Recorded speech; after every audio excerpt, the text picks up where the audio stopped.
Welcome to AC Milan. Let me guess, you didn't choose this life because you enjoy stability, did you? No, you chose this life because you're addicted to the aesthetics of success, even when the actual success part has been missing for the better part of a decade. Being an AC Milan fan is like living in a crumbling golden palace. The chandeliers are dusty, the roof is leaking, and the butler just sold the silverware to pay for a generic midfielder from the Belgian Pro League. But you're still sitting there in your tuxedo, sipping lukewarm water, screaming, yeah, we have European DNA. To be a Rossoneri is to exist in a permanent state of cognitive dissonance.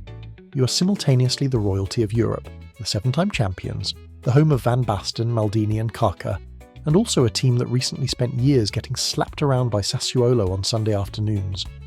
You walk around with your chest puffed out because of what happened in 2007, but deep down, you are terrified. You are terrified because you know the sleeping giant narrative is starting to sound a lot less like a threat and a lot more like a medical diagnosis. You aren't sleeping, you're in a coma, and the nurse is an American private equity firm trying to cut costs on your life support. So, put on your finest Armani suit, slick back your hair, and get ready to cry into your espresso. This is why it sucks to be an AC Milan fan. 1. The Museum of Ancient History, aka the DNA delusion. Imagine it's a Tuesday night. The Champions League theme is playing on TV. For any other fan base, this is exciting. For you, it's a Vietnam flashback mixed with a superiority complex. You look at the current squad, and then your brain does that cruel thing where it overlays the 2005 lineup over the current pitch. You see Pulisic, but your heart wants Kaka. You see Loftus-Cheek, but your soul screams for Clarence Seedorf. Being a Milan fan sucks because you are trapped in a museum. You're the boomer of football clubs. Your entire identity is built on back in my day.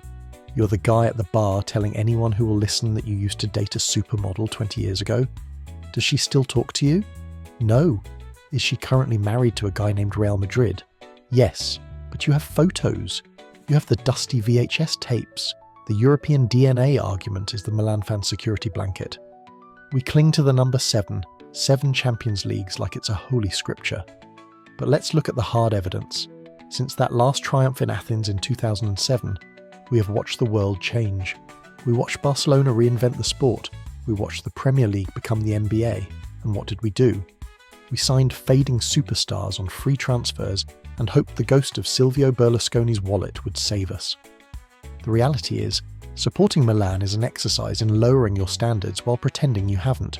You used to demand the Ballon d'Or winner. Now, you're on Twitter writing a 40-tweet thread defending a 24-year-old prospect who has scored 3 goals in 2 seasons because his defensive work rate fits the system. The system? The system is pain. You're watching a Honda Civic race against Ferraris, but because someone slapped a Ferrari sticker on the bumper, you convince yourself you can win the race. So you sit there, surrounded by ghosts. You watch highlights of Shevchenko on YouTube at 3 a.m. to feel something, anything, other than the crushing mediocrity of a 0-0 draw against Empoli. You aren't watching a football team, you're watching a History Channel documentary that forgot to end. 2. The corporate soul-ectomy, the Maldini betrayal. Congratulations, you finally had hope. It was 2022, the Scudetto, the miracle season. Why did it happen? Because of Paolo Maldini. The man isn't just a legend, he is the physical manifestation of the club. If you cut AC Milan open, it bleeds Paolo Maldini. He was the technical director. He brought back the swagger. He looked players in the eye, and they signed simply because he was the one asking. It felt like the family business was back in safe hands. And then, Jerry Cardinale and RedBird Capital walked in with a spreadsheet and a firing squad. Why does it suck to be a Milan fan right now? Because your club is run by an algorithm. The firing of Paolo Maldini in June 2023 wasn't just a personnel decision, it was a soul-ectomy. It was the moment the new American owners looked at the history, the passion, and the romance of the club and said, yeah, but his ROI on the De Ketelaere deal was suboptimal. You're now cheering for a venture capital portfolio. Every transfer window feels like you're sitting in an earnings call. We don't buy players anymore. We buy distressed assets with high upside resale value. We sold Sandro Tonali, a kid who grew up wearing Milan pyjamas, who cried when he signed for the club, who was supposed to be the captain for the next decade, to Newcastle. We sold our heart to a team whose biggest historical achievement is a movie called Goal. The justification? Moneyball? We're trying to outsmart the market. But here's the problem with trying to be the smartest guy in the room. Sometimes you're just the guy who brings a calculator to a knife fight. You watch the owners talk about synergy and multi-club ownership models and media companies, and you just want to scream. You don't want a sustainable financial ecosystem with a positive EBITDA. You want a scary striker who eats defenders for breakfast. So, welcome to the new era. An era where legends are expendable, loyalty is an inefficiency, and the goal isn't necessarily to win trophies, but to increase the valuation of the brand for a future sale. You aren't a supporter, you're a consumer of a content vertical. 3. The second star trauma, the Inter nightmare. Let's talk about the neighbours. If there is a hell designed specifically for Milan fans, the wallpaper is blue and black. For a long time, the Derby della Madonnina was a battle of giants. Then, for a while, it was a battle of two bald men fighting over a comb. But recently it has been a public execution. It sucks to be a Milan fan because Inter didn't just overtake us, they humiliated us. Up until that recent relieving win in late 2024, we lost 6 derbies in a row. 6! That's not a rivalry, that's bullying. That's a toxic relationship where you keep showing up thinking, this time will be different, and then you're down 2-0 in the first 15 minutes. But the cherry on top of this excrement Sunday? The 2023-2024 Scudetto. We had to watch Inter win their 20th title, earning the coveted second star on their jersey before we did, in a derby where we were technically the home team. Do you understand the psychological damage of that? That is like your ex-wife marrying your high school nemesis in your living room while you're forced to cater the wedding. They played freed from desire, while our players cried on the pitch. Hakan Çalhanoğlu, the guy who left us for free to join them, was conducting the orchestra. Every time you see an Inter jersey now, you see that second star and it mocks you. It's a permanent reminder that while we were busy optimising our financial sustainability, they were busy building a tank that ran us over. So you check the schedule, you see the next derby coming up, your stomach turns, you start making excuses weeks in advance. Oh, the tactical matchup isn't favourable? No, the matchup isn't favourable because they have a team of grown men and we have a collection of talented but emotionally fragile wingers. You don't watch the derby to win anymore, you watch it hoping to avoid a memeable disaster. 4. The transfer market, shopping at the dollar store of dreams. Imagine you need a new car. You want a Ferrari. You need a Ferrari because you are racing against other Ferraris. But your dad, the management, comes home and says, "Good news, I found a Fiat 500 with low mileage, and if you squint it looks aerodynamic. Also, the engine is from a lawnmower but the data says it's efficient." Being a Milan fan during a transfer window is an exercise in gaslighting. We spend months linked to the most exciting young talents in Europe. We flirt with them, we agree on personal terms, we track their flights, and then, at the last second, we lose them over a commission fee that equals the price of a used Honda Civic. Remember the Joshua Zirkzee saga? The perfect striker, young, talented, Serie A proven. We spent the entire summer of 2024 mentally dressing him in red and black. And then, we refused to pay the agent fees. Manchester United swooped in, threw cash at the problem and took him. What was our plan B? Alvaro Morata. Now, no disrespect to Morata, he's a solid pro, but going from the next big thing to the guy who is famous for being offside is the definition of a buzzkill. It's like asking for a PS5 for Christmas and getting a Game Boy Color. And then there's the algorithm. We don't scout players with eyes anymore, we scout them with spreadsheets. This is how we ended up creating AC USA. Pulisic, Musa, we're basically the US national team in disguise. Sure, Pulisic has been great, Captain America actually saving us, but the strategy feels less like building a cohesive team and more like a marketing deck designed to sell jerseys in Ohio. But nothing hurts quite like the ghosts of transfers past. Charles de Ketelaere, the Prince. We spent our entire budget on him. He looked like Kaka. He moved like Kaka. Then he played for us, and he looked like a frightened deer on an ice rink. He scored 0 goals. 0. We loaned him to Atalanta, and naturally he immediately turned into a world beater. That is the Milan tax. Players forget how to play football when they arrive, and remember instantly the moment they leave. So, you refresh Twitter. Fabrizio Romano tweets, "Here we go, but it's for another team." You read reports that Milan is monitoring a 19-year-old from the French second division because his expected assists per 90 are high. You don't want expected assists, you want actual goals. but you'll settle for a generic midfielder on a loan with an option to buy, because that's the Milan way. 5. The managerial whiplash, from cast Pioliist on fire to Lopetegui. Let's talk about the sideline. For a few glorious years, Stefano Pioli was our bald saviour. Pioli's on fire was the song of the summer. We danced to it in the streets. We won the Scudetto with a team that had no business winning the Scudetto. But in football, you either die a hero, or you live long enough to see yourself get tactically outclassed by a relegation team on a rainy Friday night. By the end of the Pioli era, the fire had gone out. In fact, the fire had burned down the house. We were watching the same 5-0 Derby loss on repeat. The Pioli out hashtag was trending more often than the actual match results. We needed a change. We needed a killer. The fanbase screamed for Antonio Conte. We wanted the intensity. We wanted the anger. We wanted a winner. And what did the management do? They tried to hire Julian Lopetegui. This triggered the most cynical, unified and hilarious fan revolt in modern history, the San Lopetegui movement. Milan fans bullied the board into cancelling a hire via social media.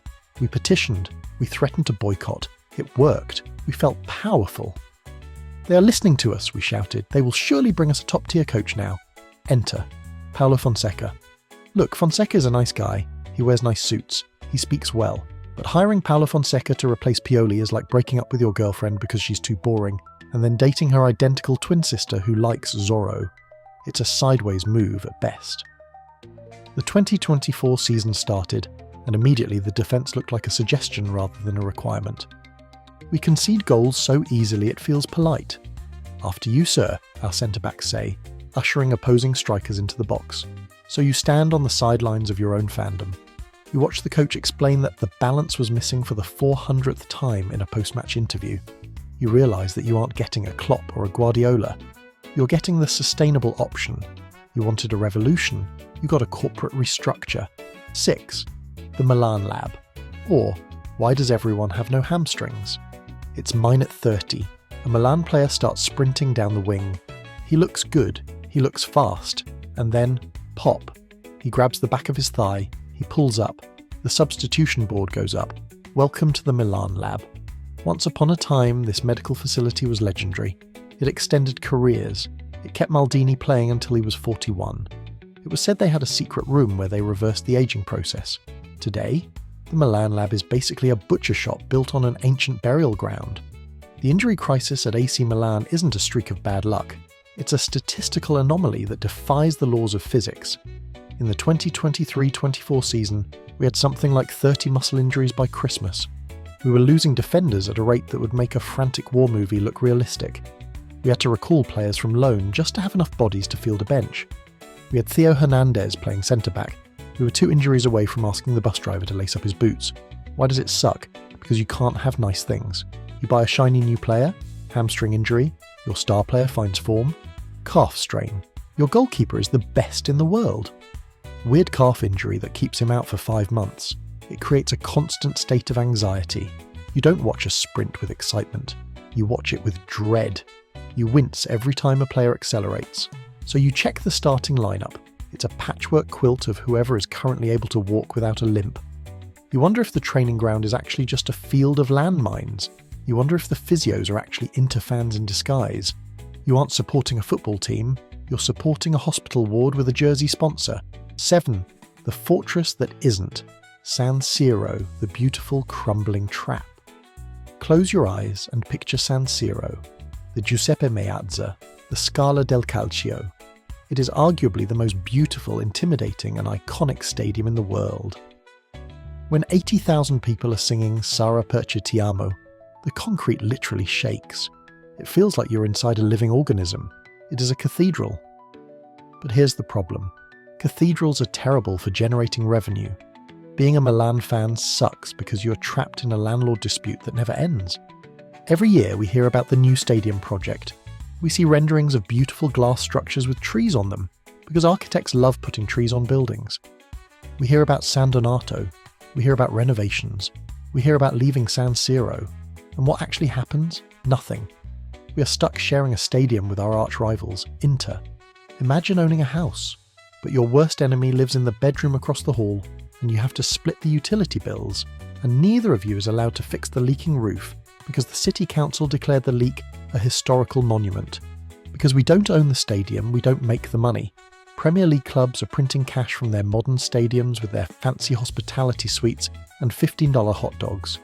Meanwhile, we are playing in a brutalist masterpiece that, let's be honest, has toilets from the 1990s. We are fighting a financial war with one hand tied behind our back. And the pitch?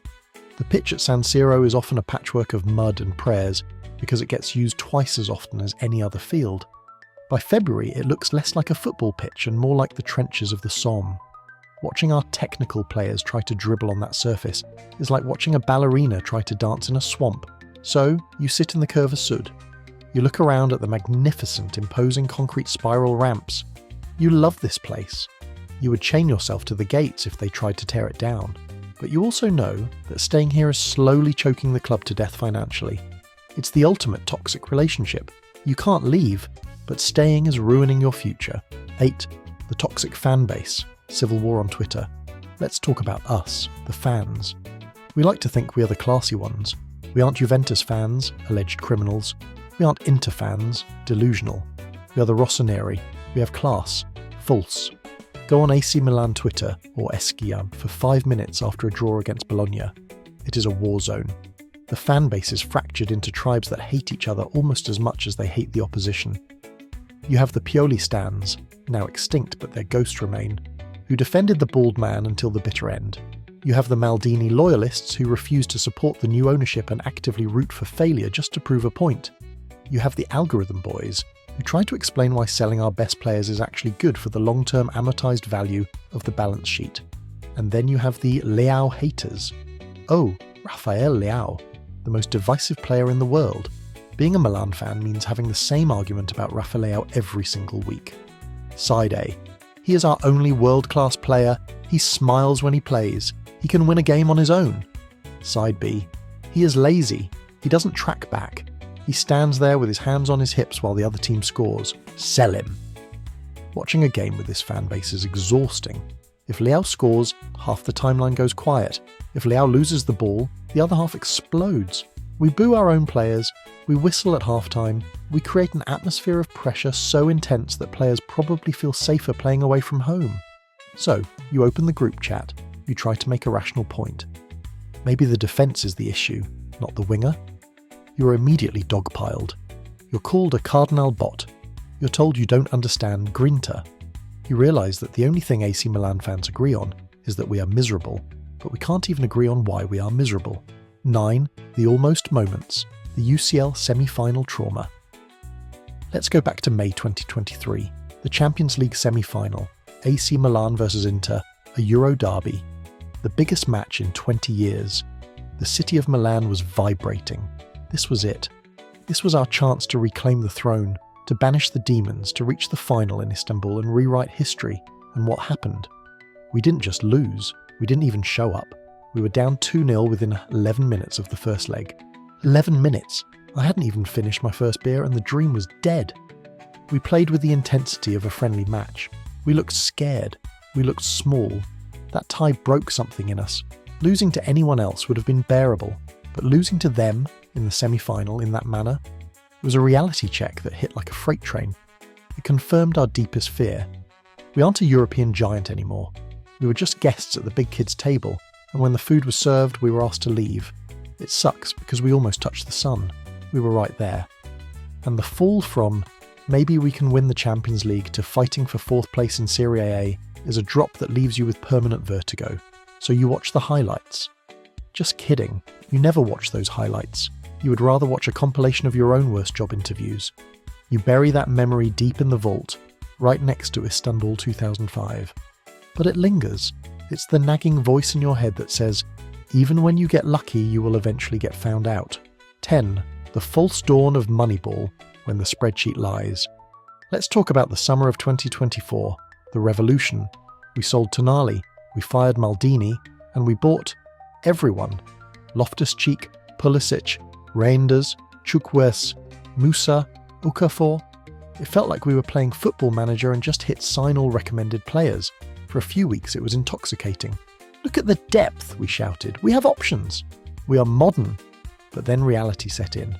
We realised that while we bought a lot of good players, we didn't buy any great ones. We bought players who were surplus to requirements at Chelsea. We became Chelsea's recycling bin.